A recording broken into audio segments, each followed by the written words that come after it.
Essa palestra em duas. Enquanto vocês vão tomar um café no bar, conversar um pouco e discutir entre vocês o que está errado no que o professor Aziz está dizendo, depois eu volto, se vocês quiserem. Olha. Bom, então, todo plano começa por uma ideia.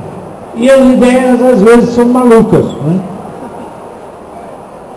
Um cidadão que está no governo Lula, chamado Mangabeira Unger, de uma família importante aqui de São Paulo, foi para os Estados Unidos, fez carreira como advogado, como professor universitário, ficou lá em Harvard.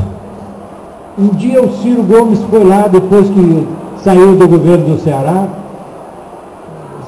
se entendeu com o Mangabeira Unger porque ele falava português, e o Mangabeira resolveu vir para a USP, para uma instituição muito simples, que ainda não tem prédio, que tem apenas uns boxezinhos de 2x3, onde eu trabalho, um deles.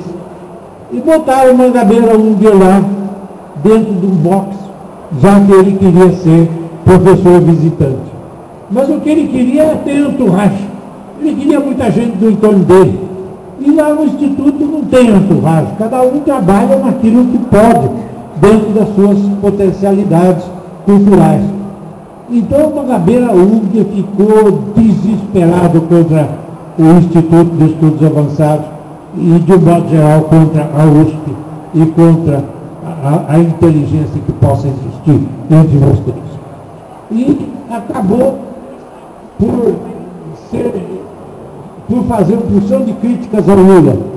Críticas duras contra o Lula. E eu não sei porquê, talvez o Lula tenha falado lá com o Ciro Gomes, ou outros, ninguém vai saber. O Lula acabou mandando o Mangabeira ser transformado em ministro para planejamento à distância. Olha, planejamento à distância dentro de um governo que tem uma gestão de 4 anos é safadeza. Não significa nada. Distância do quê? 5 anos, 10 anos, 20 anos, 50 anos? E depois as coisas se modificam na organização humana do espaço herdado da natureza, e o que vai acontecer com o planejamento à distância?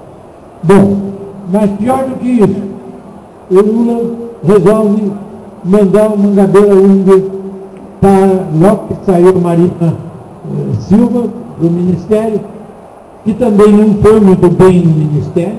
Ela conhecia o Acre bem, e muito bem, e não conhecia a Amazônia no seu todo.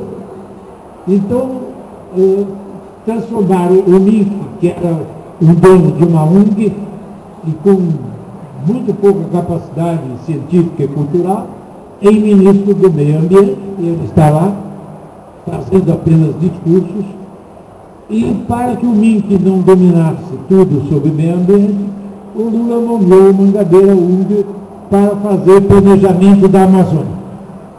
Pessoal, eu fico muito triste de ter que falar a vocês jovens tudo isso, mas eu não posso deixar de falar. Né? O Mangabeira Unger viu o pessoal do governo querendo transpor águas do São Francisco para além de Araripe e ter um certo efeito positivo para o Nordeste. E o que ele faz? Logo de início ele diz, não, o ideal é trazer as águas da Amazônia e colocar no Nordeste. Não há estupidez maior no mundo do que trazer as águas da Amazônia para o Nordeste quando os rios que passam perto do Nordeste e vão para a Amazônia. Por que eu vou tirar de lá as águas que vão daqui para lá? No Brasil Central, etc. Né? Então, é um problema muito sério que vem acontecendo no Brasil. Né? E o Mangabeira ficou muito bem em Brasília. Ele levou 35 pessoas para a Amazônia. Não era para discutir nada. Ele comandava tudo. Vai se fazer isso, aquilo, etc, etc. Um dos ex-alunos de geografia que eu encontrei no Rio me contou como é que foi a comitiva do Mangabeira Unger lá, indo para a Amazônia. Bom, vou deixar de xingar as pessoas e dizer o que eu penso sobre a Amazônia em termos de planejamento. O chamado zoneamento econômico e climático da Amazônia, econômico e ambiental da Amazônia. Esse zoneamento que eu fiz foi pela identificação de células espaciais desde o Alto Altés, Alto Rio Negro, até o Golfão Marajoara, a região do Belém Bragança e a região do centro-sul do Pará, onde está a chamada Terra do Meio. Desesperador. Vou dizer a vocês uma coisa que eu disse que não iria dizer. Um fazendeiro da Terra do Meio disse em voz alta perante autoridades pequenas: a propriedade é minha, eu faço com ela o que quiser e quando quiser. Ou seja, desmato, faço pastagens, deixo os madeireiros vir fazer parceria comigo, faço o que quiser. Então, é uma situação diferente a Terra do Meio e a região do Alto Altés e do Alto Rio Negro. E também a região da Roraima, na Raposa, Serra do Sol. Então, eu fiz esse mapinha e fiz alguns comentários dizendo que esse chamado zoneamento econômico ecológico, ele tem alguns problemas. Às vezes não existe nada de econômico, existe apenas uma área que está em condições muito precárias de desenvolvimento e que não é uma área, ao mesmo tempo, ecológica e econômica, mas tem pelo menos uma pequena ou duas ou três cidades que podem servir de ponto de apoio para fazer o planejamento daquela área. Então, vou contar para vocês como é que eu, como geógrafo, inventei as 22 ou 23 células espaciais e depois transformei em 27, 28 fins de planejamento.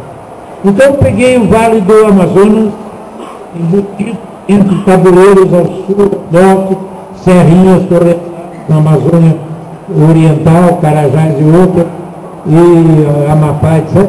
Eu peguei o Vale do Amazonas, ele próprio, o IMEM, e vendo a linguagem do povo, Alto Solimões, da fronteira com a Colômbia e Peru, né, até um certo trecho perto de Tefé.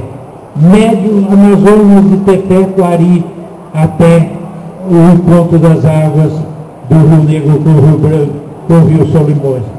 Depois, Médio Amazonas e Baixo Amazonas. É assim que a população identifica a parte do Rio Amazonas que percorre o setor setentrional do território brasileiro.